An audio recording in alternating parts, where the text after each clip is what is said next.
Modoki, y que realmente podía decir de que ya no va a haber otoño, no va a haber primavera, o solamente se va a establecer 2 estaciones, verano e invierno, pero el verano va a ser completamente el invierno va a ser muy suave, y que realmente, lamentablemente, a este nuevo mega niño que algunos lo llaman Modoki, que viene de un vocablo japonés, en los cuales que se define más que todo que es por problemas de la línea ecuatorial, ¿no? Entonces es lo que dice un investigador, ¿no? Javier Núñez, es lo que pone, por eso es el cambio climatológico. Pero realmente sabemos de que sí hay un cambio climatológico, que sí seguimos afectándonos por el fenómeno del Niño, y a cuenta de estos fenómenos climatológicos que están presentando y que continúan las lluvias, continúan las inundaciones, continúan todo este problema que se está ocasionando, ¿qué enfermedades podrían presentarse? A ver qué me dicen ustedes, jóvenes.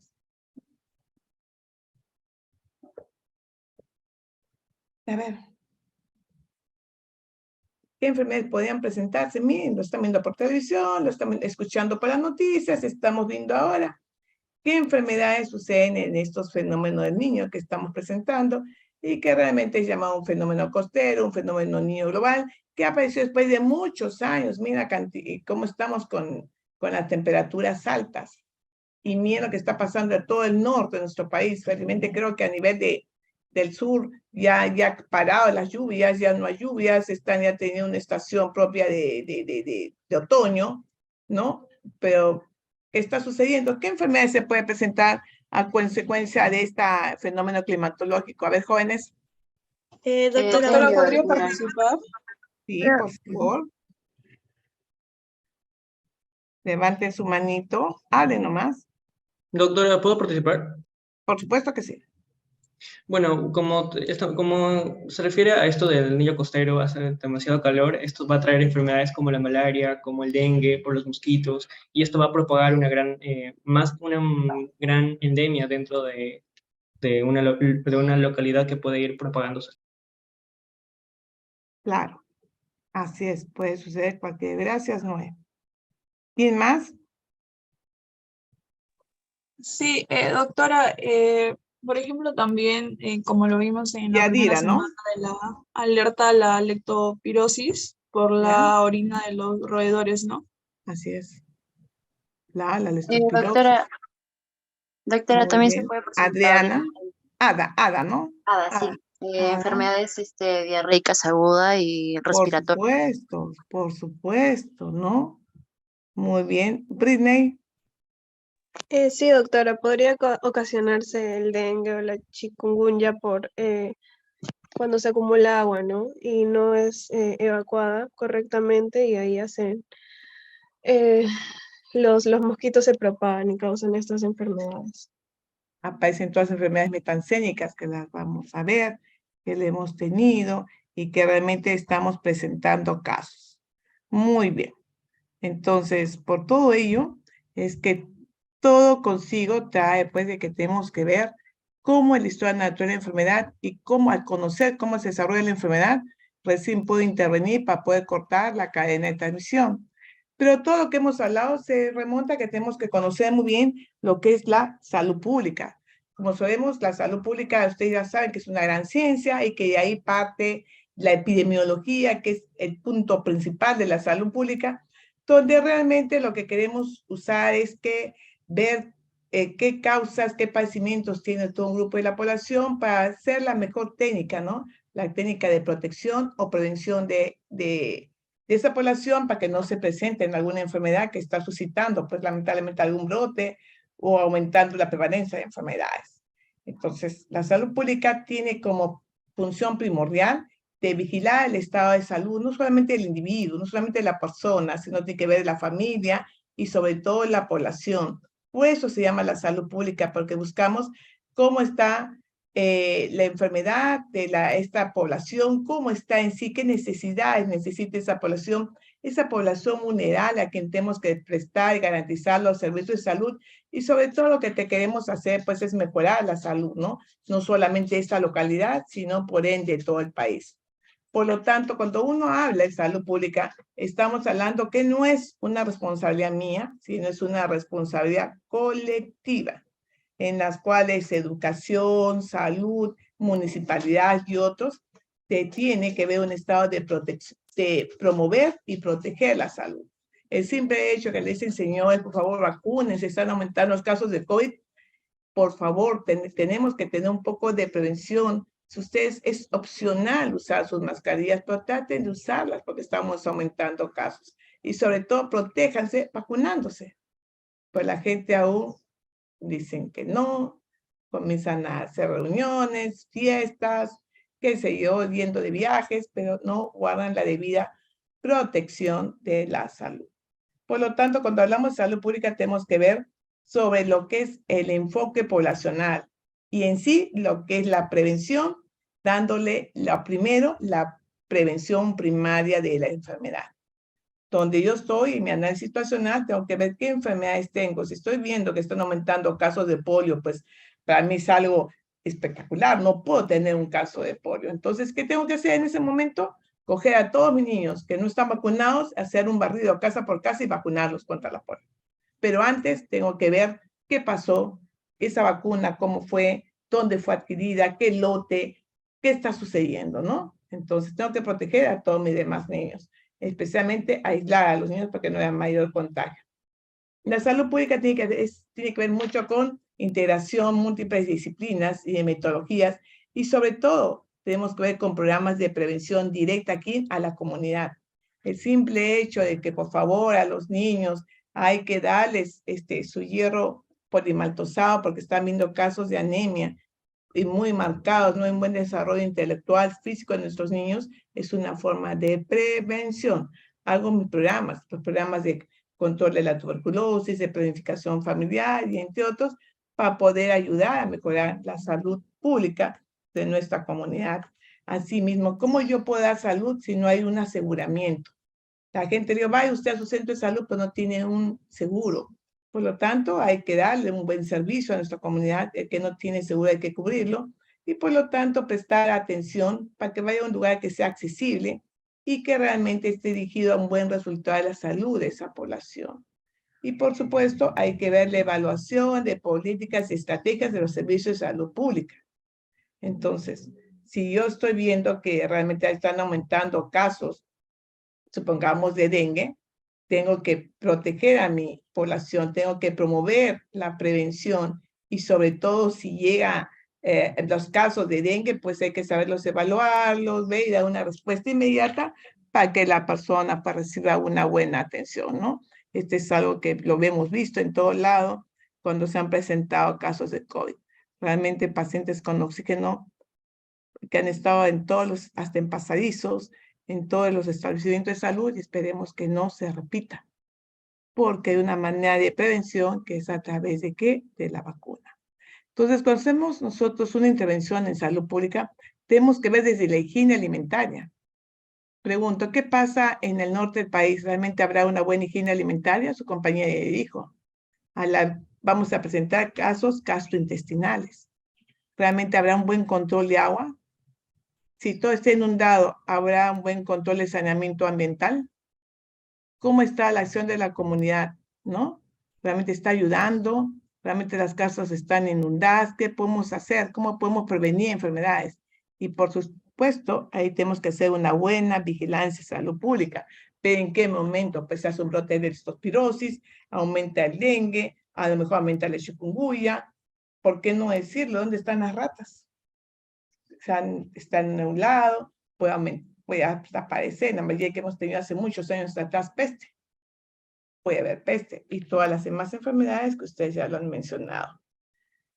Es así que para ver todo lo que sucede en una población y ver cómo se presenta la enfermedad, vamos a ver la historia natural de la enfermedad, que se define, ¿no? Sobre cómo la epidemiología explica, cuando hemos hablado mucho de este proceso de salud y enfermedad, desde un punto de vista colectivo, es decir, cómo la población, estando sana, cómo llega hacia la enfermedad y qué tipo de enfermedad es y cómo ataca, cuáles son los acontecimientos, la secuencia, qué ocurre para que ese organismo lamentablemente desarrolle la enfermedad. Posteriormente va a haber un desenlace en que lo que ha presentado la enfermedad, pues tenemos que llegar a una parte recuperativa. El paciente tiene que recibir un tratamiento, después rehabilitarlo y que ese paciente no tenga secuelas, no llegue a ser crónico y por supuesto lo primero que tenemos que luchar es que no fallezca el paciente. Entonces, al hablar sobre la historia de enfermedad, estamos hablando del desarrollo de enfermedad sin intervención médica. ¿Qué quiere decir eso? Que yo tengo que conocer cómo es ese caso clínico, cómo se presenta la enfermedad, a quién se presenta y cómo se desarrolla en el individuo. Podemos hablar que Burnett introdujo el concepto sobre las enfermedades infecciosas. Posteriormente, Clark ampliaron este concepto diciéndole ya, se presenta una enfermedad infecciosa, pero esta enfermedad infecciosa pasa por niveles. Pasa por un nivel de que yo puedo interrumpir esta historia de enfermedad si yo tengo una buena prevención y sobre todo si puedo recuperar después de ello. Pero yo para conocer cómo está mi enfermedad, tengo que ver cuál es la historia natural de la enfermedad. Entonces, cuando yo veo que una enfermedad se inicia porque ha tenido una picadura de un insecto, el paciente se siente mal, tiene los pródromos, luego posteriormente tiene todo el malestar, ya se desarrolla a lo mejor con lesiones a nivel del cuerpo, posteriormente el paciente puede tener distintas complicaciones hasta que el paciente por sí solo sale, se recupere y ya, sin intervención médica. Cuando yo veo cómo ha sido toda la enfermedad sin intervención médica, ya sé en qué momento puedo actuar. Pregunto, como ustedes son muy inteligentes, ¿quién estudió la historia de la enfermedad sin intervención médica acá en el Perú? ¿Quién fue esa persona que vio cómo se desarrolla una enfermedad sin que intervenga el médico? Dijo, no quiero que me pongan nada porque quiero ver en sí, describir en mi cuerpo cómo estoy desarrollando la enfermedad. ¿Quién dijo? A ver. Carrión. Muy bien. Carrión, ¿qué dijo? Teníamos la fiebre oroya, ¿qué más? La enfermedad de Cerro de Pasco, la verruga peruana, ¿no? ¿Y de qué estábamos hablando? ¿Qué enfermedad es? En esa época hablaban de enfermedad de qué? La verruga peruana. ¿Qué más hablábamos? ¿Qué más les hemos mencionado? Chicos. Chagas, doctora. No, Chagas no tiene que ver nada. Estamos hablando de Carrión. Chagas se producía por la chirimacha, que está producida en el valle y todo lo demás que produce el corazón y es muy importante que tenemos que estudiar. Es Bartonellosis. Bartonella. Pero en esa época sabían de qué era Bartonella, no. ¿Qué decían? Que la enfermedad de Cerro de Pasco, la enfermedad de ¿qué más? La verruga peruana, ¿qué más? Fiebre de Oroya, ¿qué más? Y luego la verruga de Carrión, no, la enfermedad de Carrión, y posteriormente se encontró que era producida ¿por quién? Por una Bartonella. ¿Y cómo hizo todo ello? Viendo el desarrollo de esa enfermedad sin intervención médica.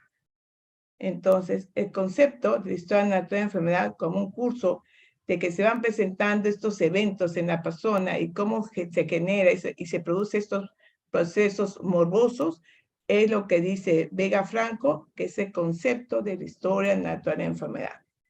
Si yo les digo que tengo fiebre, no, fiebre leve, malestar, un dolor que se me localiza a nivel de epigástrico, baja hacia la parte, hacia la fosa ilíaca derecha y que no puedo deambular y tengo dolores fuertes, ¿de qué estaría hablando?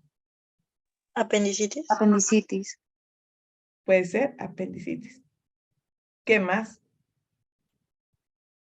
Si yo le digo que tiene Barth-Mooney positivo y que tiene este signo de rebote positivo, sí pueden decirme, doctora, puede hacer que sea apendicitis. ¿Y si es una mujer? ¿Qué podría hacer?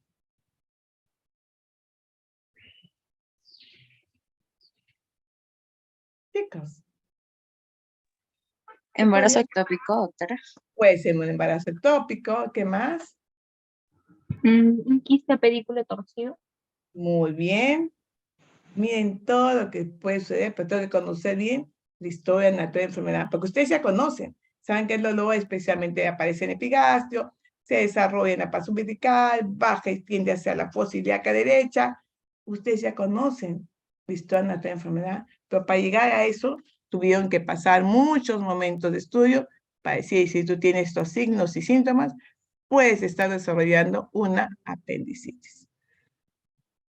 Entonces, este proceso dinámico es muy importante verlo, porque vamos a ver que sin intervención terapéutica, pues hemos visto cómo se ve afectada esa persona o cómo se ve afectada por múltiples factores el agente, el huésped y el ambiente. Entonces, tenemos que ver si esto es un producto biológico, por parte genética, algo que ha sucedido en la parte social, en la parte cultural, qué es lo que ha generado lamentablemente este estímulo para desarrollar la enfermedad, cuáles fueron esos determinantes que hemos hablado que han influenciado para que una persona llegue a una enfermedad. Entonces, la historia de la enfermedad es muy importante porque con ello, ¿qué nos ha proporcionado? Nos ha proporcionado cuál es la causa, cuál es la etiología, y por supuesto, si yo conozco las causas, la etiología y el desarrollo, puedo hacer que mi prevención, mi diagnóstico, mi tratamiento y mi pronóstico. Supongamos, estoy haciendo caso al que ustedes me han mencionado hace un rato, ¿no? Sobre lo que es la apendicitis. ¿Puedo hacer una prevención? ¿Qué dicen? ¿Puedo hacer un diagnóstico, un tratamiento, un pronóstico? ¿Se puede hacer una prevención de apendicitis? ¿Qué dicen, jóvenes?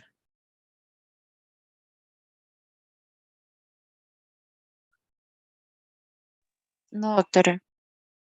No, ¿no?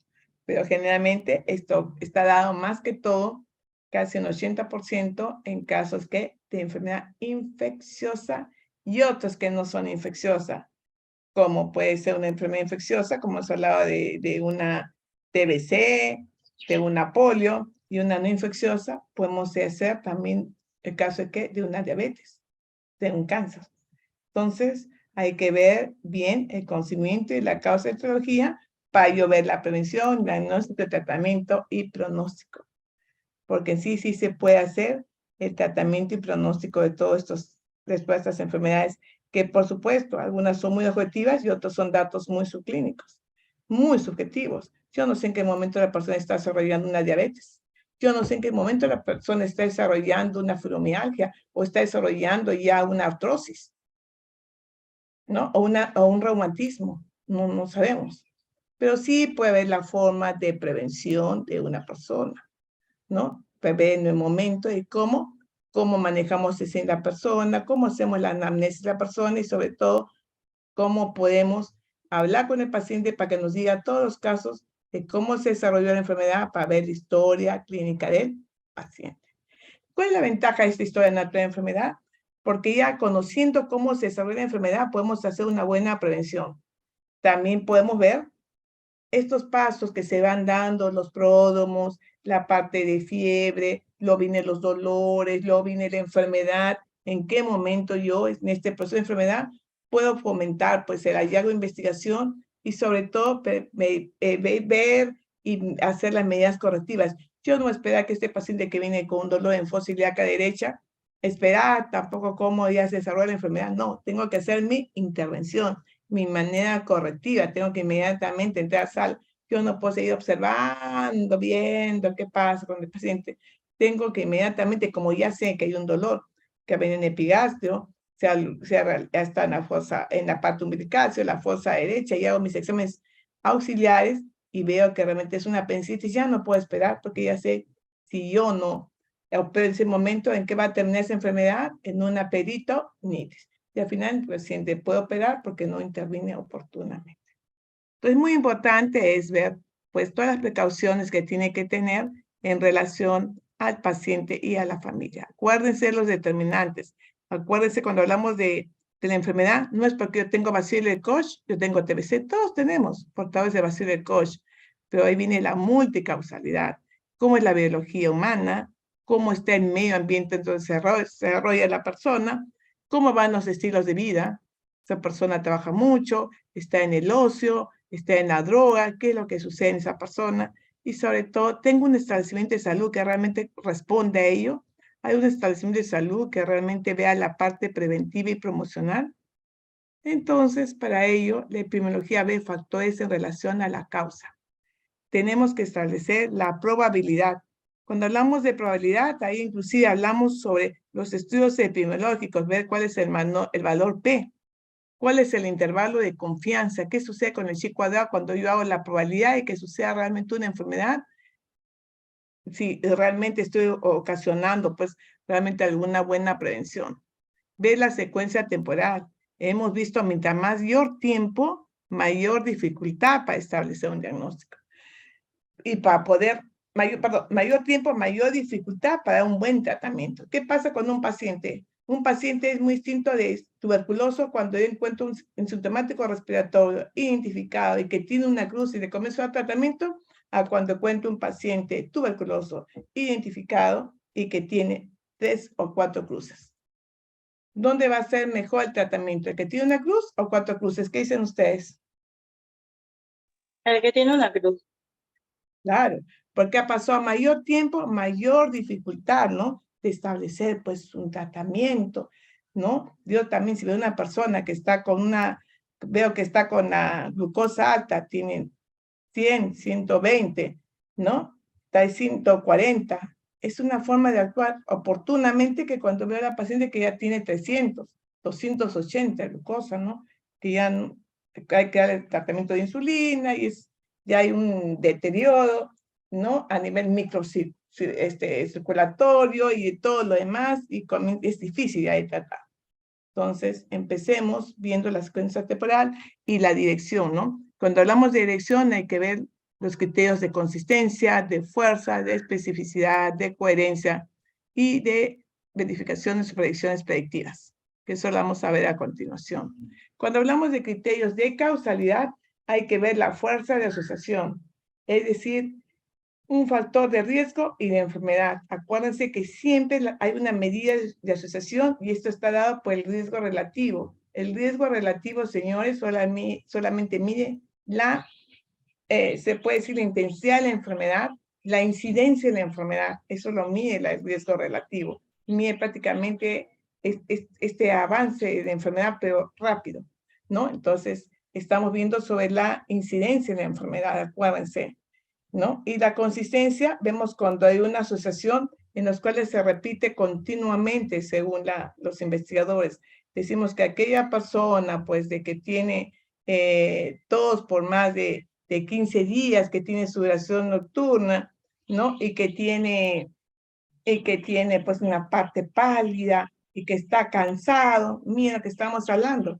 Estamos hablando que estamos viendo un paciente tuberculoso, ¿no? Entonces, la consistencia, usted lo ve, la señorita lo ve, entonces está asociado a que aquella persona que tiene tos por más de 15 días, una baja de peso, malestar general, que lo ve, supongamos, Carla, que lo ve Noé, que lo ve Adriana, ¿no?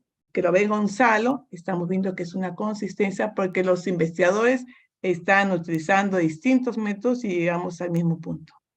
Especificidad, acuérdense que una causa conduce a un efecto único y no a veces a efectos múltiples, ¿no? Y la secuencia temporal, acuérdense que siempre la presencia de una causa precede en el tiempo y la aparición del efecto.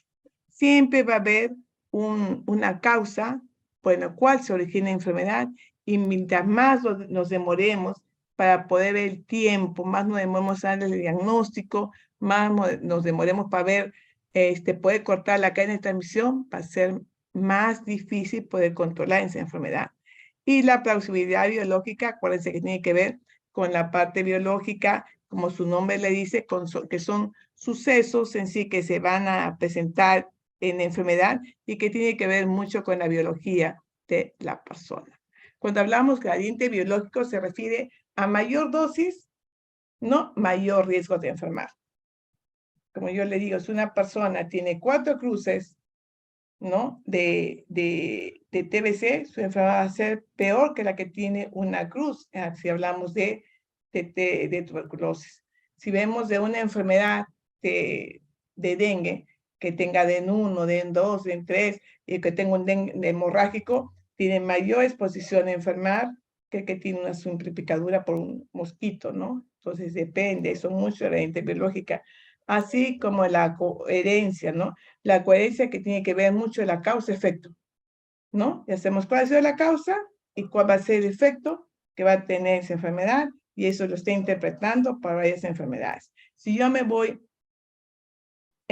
ahorita al norte, estamos yendo al norte sabiendo que hay enfermedades probablemente metancénicas, el dengue, entonces si voy ahí, voy a tener la picadura, y si voy a tener la picadura de un insecto, por lo tanto voy a tener ¿qué?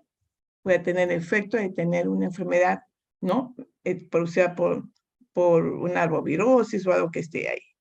Y el experimento, que tiene que ver la experiencia experimental o el semi-experimental, en las cuales ya hay un efecto, en los cuales quiero comprobar una hipótesis, ¿no? Generalmente van los estudios de ensayo, que creo que uno muy marcado ha sido sobre la vacuna que hemos tenido frente al COVID, para ver si realmente se podía cortar la enfermedad, parar o disminuir la intensidad de los grados de mortalidad que hemos presentado, de morbilidad, y llegar a una mortalidad. Y la analogía, que se establece una relación muy marcada entre el factor de riesgo en relación con otras enfermedades similares, ¿no?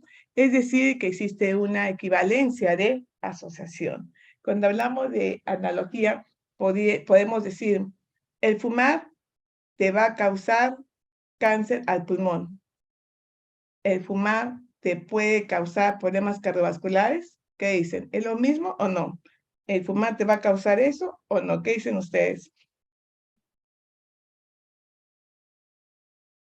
Chicos, ¿Qué mencionó, profesora? ¿Fumar causa qué? el fumar te va a causar cáncer al pulmón. El fumar te puede causar cáncer a la vejiga. El fumar te puede causar daños cardiovasculares. ¿Qué dicen? Sí, doctora. Claro, porque hay una equivalencia de ¿qué? De asociación.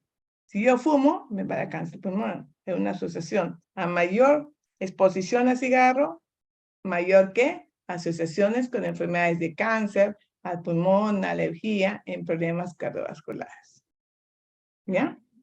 Eso todo se refiere cuando hablamos en sí de las causas de plausibilidad, de biología, de gradiente, de temporalidad, de todo ello cuando existe una asociación en relación a la historia de la enfermedad.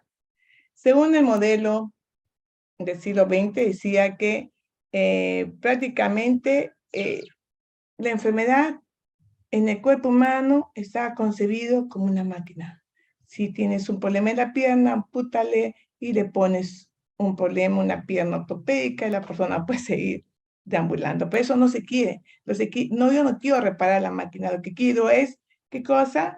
Prevención, ¿no? Lo que quiero es eliminar esta parte, pues, de que esta persona no llegue lamentablemente a una eliminación de una parte de su cuerpo, sino yo quiero que la persona prevenga para que no lleguemos a ese punto final de poder amputar a una pierna, porque el cuerpo no es una máquina, somos un cuerpo viviente. Entonces existe pues el paradigma de salud en lo que es el modelo biomédico y el modelo integral. El modelo biomédico ve a la persona en un asunto individual, ve prácticamente sobre un enfoque algo que viene un desarrollo de la parte molecular de la persona, por lo tanto tiene que ver por sí solo una parte recuperativa. En cambio, el modelo integral no. Dice que la salud es el completo bienestar biopsicosocial, espiritual. Por lo tanto, la persona tenemos que verla en sí como todo un universo. Tiene que existir pues una combinación, un intercambio, como llaman, de una biodanza, en los cuales la enfermedad siempre va a ser multicausal, ¿no? Y por supuesto, el sistema de salud tiene que estar antes de que suceda la enfermedad.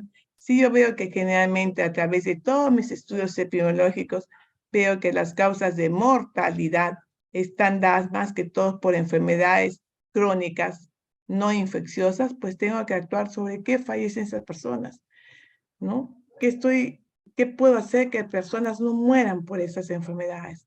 estoy viendo mucho cáncer, estoy viendo mucho diabetes, mucha gota. Entonces, ¿qué está pasando? ¿Cómo se está alimentando? ¿Qué estilos de vida está teniendo mi población?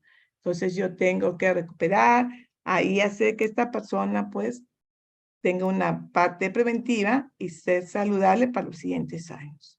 Entonces, acuérdense que la historia natural, en pocas palabras, ¿no? Podríamos decir, ¿qué pasa si mientras desarrolla la enfermedad, la persona, el médico no interviene? Al final, si no interviene, el paciente fallece. Y en todo eso llamamos el curso clínico de la enfermedad. Acuérdense que la enfermedad tenemos que conocerla porque recién el médico, ustedes van a poder actuar cómo se desarrolla la enfermedad y cómo puedo hacer la parte preventiva, ¿no? Para que las demás personas pues no padezcan, no tengan la enfermedad. Por lo tanto, ya hemos hablado de la Beltrán, en los cuales crearon pues que este modelo, la historia natural de la enfermedad, es importantísimo en qué momento podemos cortar la cadena epidemiológica y en qué momento vamos a utilizar o vamos a relacionarlos con los niveles de prevención, ya sea una enfermedad infectocontagiosa, ya sea una enfermedad transmisible o sea una enfermedad crónica. Por lo tanto, las medidas de prevención son muy importantes y ellos hablan mucho de la prevención primaria. Acuérdense que tenemos que modificar esos estilos de vida para que no haya unos factores de riesgo, o si existen factores de riesgo, poderlos eliminar, en los cuales lo que queremos usar siempre, que existe un equilibrio entre la gente, el huésped y el medio ambiente. Por lo tanto, esto ya ustedes lo conocen, que existe 3 prevenciones. Hay unos libros que dicen que existe la prevención primordial, pues están rechazando ellos, señores.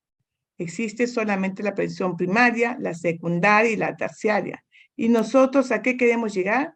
A esta etapa prepatogénica, no cuando la persona ya está en el periodo patogénico donde ya desarrolla la enfermedad. Yo quiero actuar a nivel prepatogénica, sobre todo fomentando la salud del simple hecho. Señores, no fumen. Señores, no tomen alcohol, ¿no? Y posteriormente dar la protección específica. Señores, por favor, vacúnense, ¿no? Y es una protección específica. Entonces, cuando hablamos de lo que es la salud de enfermedad, estamos hablando cómo puede intervenir y cómo interrumpir, tanto en esta parte de la historia natural de la enfermedad, que ustedes ya lo conocen como en la etapa prepatogénica y patogénica. En etapa prepatogénica tenemos que ver los hechos que se han presentado en las cuales se produce ese estímulo de la enfermedad. Pero en etapa prepatogénica, lamentablemente ya se dio una enfermedad y yo tengo que actuar para que la persona pues no llegue hacia la muerte. Entonces, cuando hablamos de los niveles de prevención, viendo la historia natural de la enfermedad, existen 2, prepatogénica y patogénica. Acuérdense que mucho tiene que ver el huésped, ¿no? En relación a la resistencia, la susceptibilidad y la inmunidad. ¿Qué significa la resistencia? Pues la resistencia depende. Dice, ¿por qué a mí me da COVID y a él no? ¿No? Entonces depende del sistema de defensa de cada persona. Depende de cómo responde el organismo frente a cualquier invasión de un proceso infeccioso u otro. Entonces, hay medios en los cuales los factores genéticos, la parte inmunológica, el estrés, y todo ello va a ocasionar pues, que la persona en sí pueda tener una buena resistencia o en parte contraria, cuando hay una deficiencia y se presenten más casos negativos como estrés, ¿no? La inmunidad que no está muy bien marcada, otros factores hereditarios, pues la persona lamentablemente va a tener una resistencia baja y va a tener enfermedad. Y ahí hablamos pues sobre la resistencia natural, ¿no? En la capacidad de tener pues los anticuerpos haciendo una reacción específica, ¿no? Y es lo que tienen los niños. Los niños cuando nacen generalmente tienen los anticuerpos que están dados por un tiempo por la madre. Y la susceptibilidad, acuérdense que todos pues no somos resistentes, que no somos pues lamentablemente que somos susceptibles a tener una enfermedad. Y la inmunidad, acuérdense que es una parte de resistencia a la asociada más que todo a los anticuerpos que tiene una persona, ¿no? Entonces ahí viene el nombre, por qué a mí me da una enfermedad y por qué a la otra persona no. Entonces, en relación de ello también hay que ver la antigenicidad, ¿no? Que es la capacidad de inducir, pues lamentablemente, que esté en la capacidad de inducir a una protección de la persona. Y por supuesto hay que ver la vulnerabilidad de la persona, ¿no? Más que todo sobre las sustancias, agentes químicos y otros que tiene la persona. Y ya conocen ustedes sobre la infectividad, que es la capacidad, pues, de agente infeccioso, lamentablemente, de entrar, alojarse y multiplicarse en la persona. Y la patogenicidad, que es este agente infeccioso que es capaz de producir la enfermedad. Y la virulencia, ¿no? Que es esa capacidad de hacer ese agente infeccioso de producir casos graves y fatales. Creo que la parte más virulente es la rabia, que la persona tiene rabia y lamentablemente siempre va a llegar a un caso grave o fatal. Otras enfermedades, vamos a verlas en el trayecto de... Entonces, con todo lo que hemos mencionado, señores, podemos especificar que es muy importante lo que es la parte de prevención y conocer la historia natural de la enfermedad. Acuérdense que la prevención primaria siempre tenemos que trabajar sobre la población vulnerable. Y queremos llegar a la prevención terciaria, ¿no? En las cuales la persona está recuperada. Entonces, nosotros cuando hablamos de prevención primaria tenemos que ver cómo está el periodo prepatogénico en relación al agente, el huésped y el ambiente. Cuando estamos en la prevención secundaria, pues vamos a hacer un diagnóstico precoz, un tratamiento oportuno y, por supuesto, limitar el daño, ¿no? Y cuando hablamos de una prevención terciaria, estamos hablando sobre la persona, recuperarla y llevarla a dónde y introducirla otra vez a su trabajo, a su comunidad. Entonces, es importante ver cuáles son los signos y síntomas que tiene la persona, cuál es el cambio tisular, cuáles son los cambios que experimenta la persona y poder actuar en el periodo de latencia, ¿no? Cuando la persona recién está desarrollando la enfermedad. Entonces, hemos hablado mucho sobre estas enfermedades y ver cómo la historia natural de la enfermedad nos ayuda mucho a ver lo que son las enfermedades transmisibles, agudas o crónicas, ¿no? Y al hablar de este modelo, historia natural de enfermedad, pues ya conocemos en qué momento vamos a actuar para poder cortar la cadena de transmisión y por ende hacer una detección, un tamizaje para toda la población, un screening, y esa es una forma de poder hacer una parte preventiva y también terapéutica. Con un screening o un tamizaje puedo inclusive llegar a encontrar una enfermedad que el paciente pues lamentablemente no la siente, que está en un periodo de ¿qué? De latencia o de incubación. Entonces nosotros vamos a ver cuando hablamos de todas estas enfermedades, queremos actuar en el periodo de latencia, queremos actuar en el periodo de incubación y no esperar a que cambien los cambios patológicos de enfermedad subclínica y llegar a la enfermedad clínica, donde ya los signos y los síntomas pues están muy marcados en la enfermedad. Si vemos una persona que me dice que viene del norte del país, que está con fiebre, que tiene lesiones en la piel, que ha sufrido picadura y que está con una hemorragia, ¿de qué estamos hablando? Probablemente de un dengue hemorrágico. Entonces hay que ver en sí cómo se desarrolla la enfermedad, si es una enfermedad aguda, una enfermedad crónica y sobre todo entrar en el periodo de latencia, que es el tiempo que transcurre desde que de la infección hasta que la persona vuelve infecciosa. Entonces, el periodo de latencia es muy importante, muy distinto al periodo de incubación, que es el tiempo que transcurre desde la infección hasta presentar los signos y los síntomas, ¿no? Entonces uno dice, ¿pero qué tiene? Tiene fiebre, me siento mal, me duele la cabeza, me duele la garganta, ¿qué tengo? Tengo tos, no puedo, tengo dificultad para respirar. Estamos hablando ya de un COVID, porque estamos ya prácticamente pues incubando ahí lamentablemente este virus. En enfermedades no transmisibles, acuérdense que el periodo de latencia es una etapa subclínica, ¿no? No encontramos síntomas, ni signos, ni nada, excepto que le haga un tamizaje, que le haga una prueba, ¿no? Por un análisis cotidiano y encuentre que realmente pues tiene un CA, que tiene un lupus o que esté desarrollando pues una enfermedad reumática o inmunológica, ¿no? Entonces es importante encontrar ahí. Entonces, es importante, señores, estar en esa persona susceptible de desarrollar la enfermedad y no esperar porque la persona lleve un periodo infeccioso, una enfermedad clínica, y al final hacer pues la recuperación o lamentablemente que la persona fallezca por la enfermedad.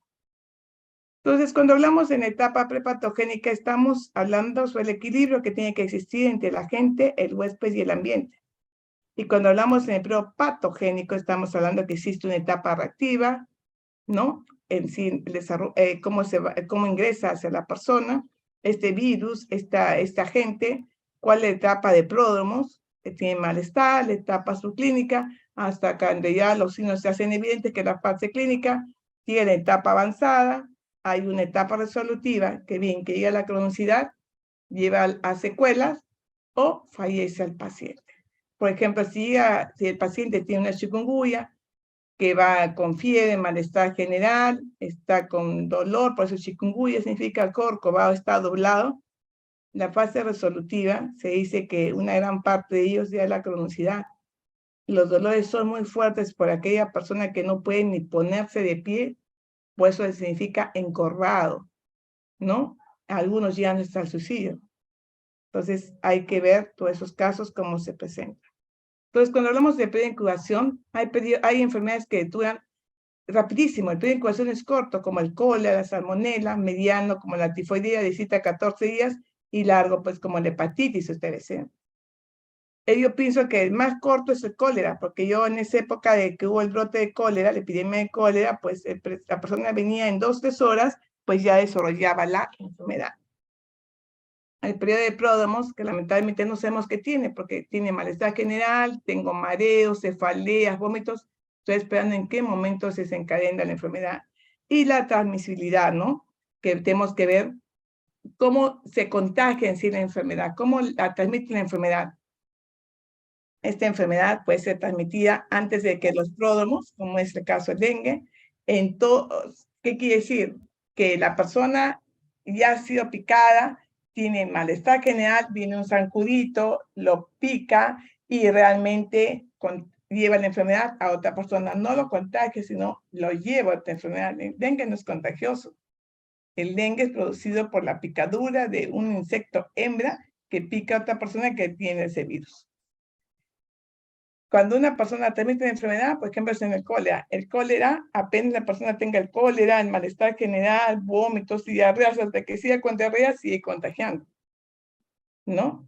Por ejemplo, la sífilis solamente cuando hay lesiones segmentarias. El periodo de transmisibilidad es muy temprano en cuanto en hepatitis, ¿no? La hepatitis A, la hepatitis B.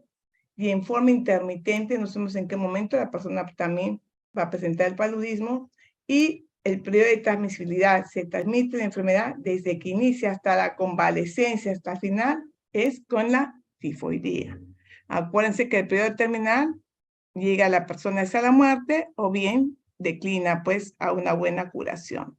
Entonces yo tengo que llegar a la etapa prepatogénica, donde está dirigida más que todo a que la persona a través de todo el ambiente que lo rodea pues no desarrolle pues una enfermedad. Por lo tanto, debe existir una interacción entre ambiente, huésped y agente para que no rompa ese desequilibrio. Y por último, la última etapa es que del estímulo de la enfermedad ya suceden unos cambios tisulares, unos cambios muy marcados de factores externos en la enfermedad, donde van a producir estímulos lamentablemente negativos para que se produzca la enfermedad en la persona. Ustedes ya creo que conocen muy bien la etapa patogénica, en las cuales tenemos dos etapas, una fase subclínica, patogénesis temprana, y una fase clínica. Cuando hablamos de una fase subclínica, patogénesis temprana, pues estamos hablando de esos cambios de efectos físicos, químicos, que lamentablemente no lo tenemos. Solamente son detectados cuando hay un examen clínico, un examen especializado, pero ya se estableció la enfermedad. Si la persona no haga ese examen, pues lamentablemente no vamos a tener el diagnóstico preciso que la persona está en sí en una fase subclínica desarrollando la enfermedad. La fase clínica de ustedes ya saben que prácticamente se divide en una etapa temprana y una etapa avanzada y una etapa de ¿qué? De convalescencia. La etapa temprana es cuando ya tengo supongamos si hablamos de rubiola, mi malestar general, tengo fiebre, tengo unas lesiones puntiformes en la piel. Mi etapa avanzada es que si yo sigo con esta enfermedad va a llegar una neumonía, y mi etapa de convalescencia es que tengo que llegar a una recuperación total, puedo tener alguna secuela, puede llegar a una incapacidad o puede fallecer la persona. Y acá actúan los niveles de prevención, que es primaria, secundaria y terciaria. En primaria, pues tenemos que hacer la promoción de salud, el hecho de no fumar, no tomar bebidas alcohólicas, de protección, vacunarse, educar, dar charlas educativas e inmunizar. En la etapa de prevención secundaria tenemos que hacer un tamizaje.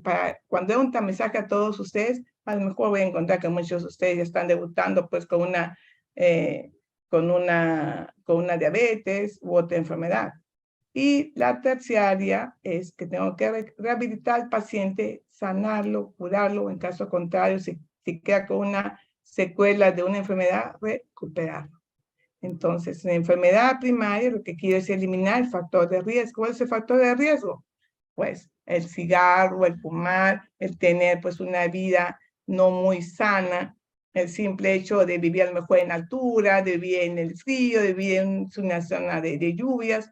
Y la prevención secundaria, pues la detección y tratamiento precoz de la enfermedad, y que llegamos a la prevención terciaria, donde el curso clínico de la enfermedad ya debutó y puede haber una disminución o complicación de la persona en la enfermedad. Entonces, nosotros que queremos llegar en la prevención es ver los niveles de prevención primaria, secundaria y terciaria. En primaria, el objetivo es actuar antes de que la enfermedad aparezca. Entonces, ahí dicen que también existe una prevención primordial, en lo cual está orientado a mejorar la calidad de vida de la persona. El simple hecho de hacer ejercicios, comer sano, ¿no? Contribuye a que realmente no tengamos la enfermedad. La promoción es más que todo hacer visitas domiciliarias, charlas que ustedes van a hacer también en la propia universidad, en el propio centro de salud donde vayan. Y la protección específica, ¿no? Es dar aquella protección donde se aumente la resistencia de la persona. Por eso las vacunas, es importante, las vacunas de DPT, difteria, tétanos convulsiva, de sarampión, rubiola y paperas. Y ahora que estamos viendo, ¿no? Sobre las mejores condiciones de trabajo de la vivienda, de la parte de salud ocupacional. Cuando hablamos de prevención secundaria, estamos hablando en las cuales en etapa presintomática ya se puede descubrir que está desarrollando la enfermedad y tenemos que cortar la enfermedad. A lo mejor una mamografía a punto, podemos desarrollar que la mujer tiene un cáncer, ¿no? El hecho de tomar un Papa Nicolau, también podemos ver que la señora puede estar desarrollando pues un CA de cuello uterino, y tenemos que hacer un diagnóstico temprano, oportuno, y especialmente apenas tengamos la enfermedad, limitar el daño, hacer todas las mejores medidas de prevención para limitar la enfermedad y sobre todo no llegar pues a la incapacidad y no llegar a la muerte de la persona. Cribado o screening es algo que les voy a tomar en el examen, ¿no? Generalmente es una prueba donde vamos a seleccionar a un grupo de personas que han presentado algún síntoma, algún signo o no. O sea, esa persona, yo junto, supongamos, a todos los de ustedes, estudiantes de medicina, de epidemiología, y no tiene que presentar ninguna enfermedad. Me dicen, ¿tiene algún síntoma? No. ¿Tiene dificultad para algo? No. Estoy sano, según ustedes. Entonces, hago un examen para todos y encuentro que uno de ustedes está desarrollando alguna enfermedad. Entonces, ¿qué quiere decir eso? ¿No?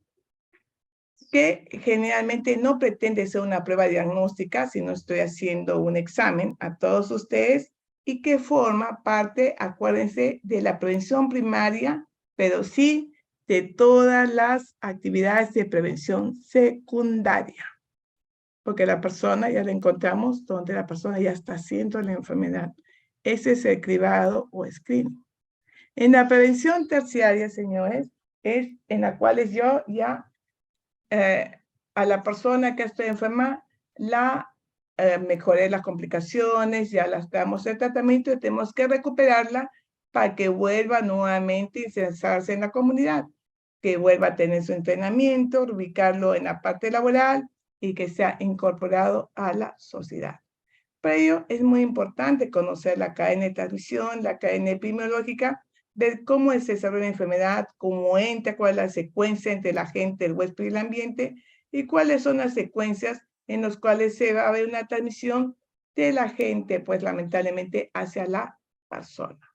Y para ello tenemos que ver realmente cómo es la infección en la persona, cómo se desarrolla. Acuérdense que infección no es sinónimo de enfermedad infecciosa. Acuérdense muy bien, porque hay muchas personas que están con infección y es una infección inaparente.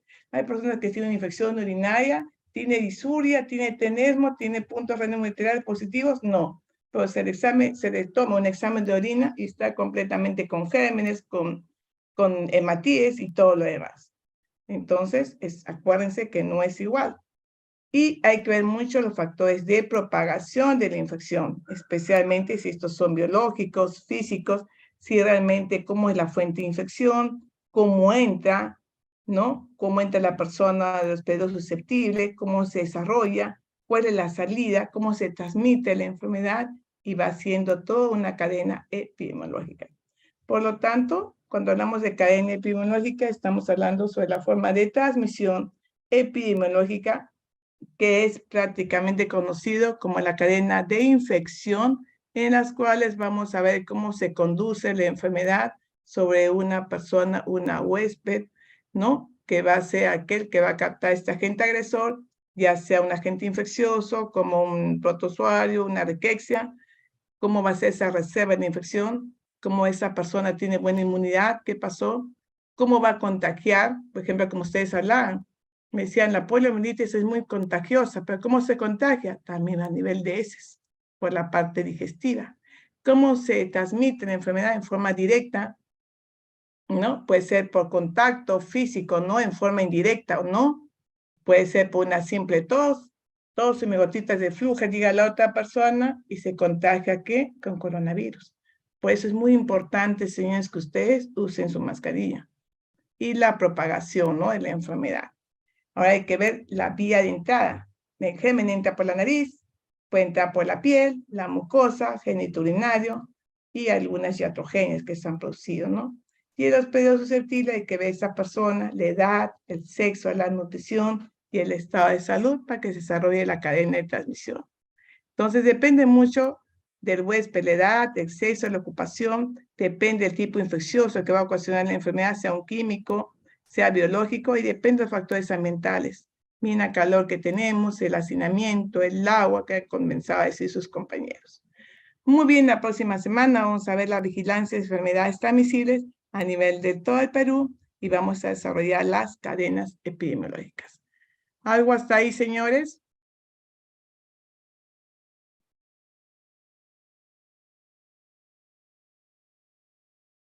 Jóvenes, ¿alguna pregunta? Todo claro.